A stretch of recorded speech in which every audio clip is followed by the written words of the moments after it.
cette année une reprise du dialogue social entre le gouvernement et les syndicats après plusieurs années d'interruption.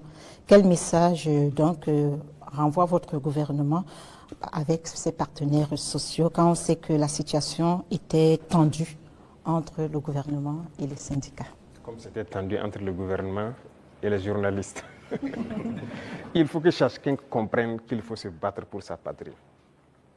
Nous avons fait comprendre aux gens. Vous savez, moi j'ai parlé avec les responsables syndicaux. Je les ai réunis ici, je les ai parlé à un moment donné de notre histoire. Mais j'ai été déçu après. Donc je les ai dit, soit vous êtes burkinabé ou vous n'êtes pas burkinabé. Donc le bras de fer s'est enclenché. Mais après on a décidé de les revoir parce qu'on suppose qu'ils ont compris le message. Et même ça, je ne vais pas mentir, quand ils sont venus, ils ont voulu encore comprendre et sortir certains comportements, les effets comprendre, ça ne marche pas. Le pays est en guerre, il faut tout faire pour le pays. Ce syndicalisme importé là, ce n'est pas du syndicalisme ça. Il y en a même qui se vantent d'avoir participé à la chute de Sankara. Et c'est eux qui ont tout commencé, ainsi de suite. Vous croyez que c'est bien ça? Les Occidentaux vous manipulent et vous continuez à agir comme eux ils veulent. Ça, ce n'est pas du syndicalisme. Un syndicaliste se bat pour les intérêts des travailleurs. Mais la plupart du temps, ce que les responsables même veulent, c'est venir manger avec le pouvoir. Et les gens se taisent. Non. Écoutez, nous, on a beaucoup de dossiers sur beaucoup de pays, pas seulement les syndicalistes. Dans la société, on a beaucoup de dossiers. Les gens qui nous ont approchés au début, qui ont voulu des avantages, qui ont voulu quoi, qu'on a refusé, qui s'y retournent, qui sortent, qui parlent. On a leur dossier.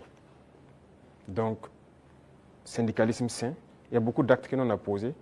On n'a pas attendu que les gens sortent dans la rue pour marcher, pour le poser. Quand j'ai parlé des travailleurs des garderies, là, ce n'est pas quelqu'un qui est venu nous dire qu'il y a des travailleurs qui avaient été cherchés, il faut les remettre dans leurs droits. On a vu un dossier et qu'on a trouvé qu'il faut les remettre dans leurs droits. On a dit au ministre des Finances, trouve l'argent nécessaire pour régler. Les gens de la mairie, des gens, la brigade verte là, ceux qui travaillent, mais ils avaient combien de mois d'arriérés? C'est pour ces intérêts-là, ces gens-là qui n'ont pas de travail, pour que les gens ne se battaient pas pour ça avant. Mais on n'est pas venu vers nous pour nous dire. Moi, les femmes balaient devant chez moi, c'est un de mes hommes qui est sorti une fois, ils ont dit, ah, ça fait des mois, ainsi de suite, leur travail. Je me suis renseigné, on m'a dit, c'est vrai. J'ai dit de les payer. Il faut rattraper tout ce qu'elles ont raté. Il y en a qui avaient des dizaines de mois d'arriérés de salaire. On a sorti le dossier et on a décidé de rattraper tout ça. Donc, il faut qu'on fasse du syndicalisme sain. S'il y a un problème, qu'on nous approche et qu'on nous explique. Si on peut résoudre, on vous dira on peut le faire. Si on ne peut pas, on vous dit bon, pour l'instant on ne peut pas, mais on pourra le faire dans tant de temps. Mais il y a un problème, on rassemble les médias, on parle comme on veut. J'espère qu'ils trouveront la solution avec vous. Sinon, si après ça, vous ne venez plus vers nous. Moi, je veux qu'on travaille en africain. Quand il y a un problème dans la maison, on s'assoit, on parle, et nous, on se doit d'être véridique. Ce qu'on peut faire, on doit dire clairement, on peut faire ça. Ce qu'on ne peut pas faire, on vous dira aussi on ne peut pas. Maintenant, si vous ne voulez pas, chacun fait ce qu'il peut faire. Mais il faut qu'on soit responsable. Il n'y a pas de problème qui ne puisse pas se résoudre. Et comme je dis, toujours agir avec en tête l'intérêt de la patrie. Ça, c'est très important. Donc, on a repris le dialogue comme on reprend avec tout le monde. On n'a pas rompu le dialogue avec qui que ce soit. Tout le monde est la bienvenue. Bonsoir, M. Sayon.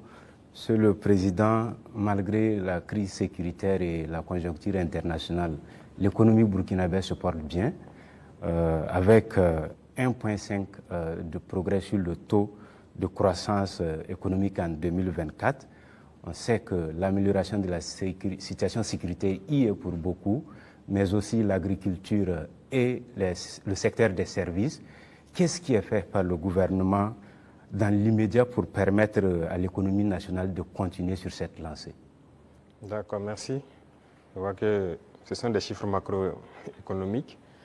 Et nous sommes au courant et on fait le point constamment avec le ministre des Finances. Il y a des efforts qui sont faits. C'est vrai qu'il y a des zones qui ont été sécurisées qui nous permettent de produire.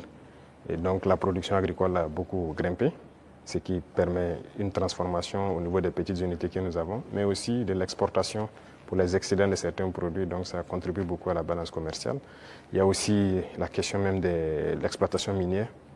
Donc il y a un certain nombre de mines qui avaient arrêté l'exploitation, si vous vous souvenez, d'autres en 2020, d'autres en 2018 même, mais qui ont repris aussi. Et tout ça, ça contribue donc à cette croissance-là. Et nous poursuivons dans ce sens. Et actuellement, si vous voyez par exemple le secteur minier, la tendance du gouvernement, c'est d'exploiter notre or nous-mêmes.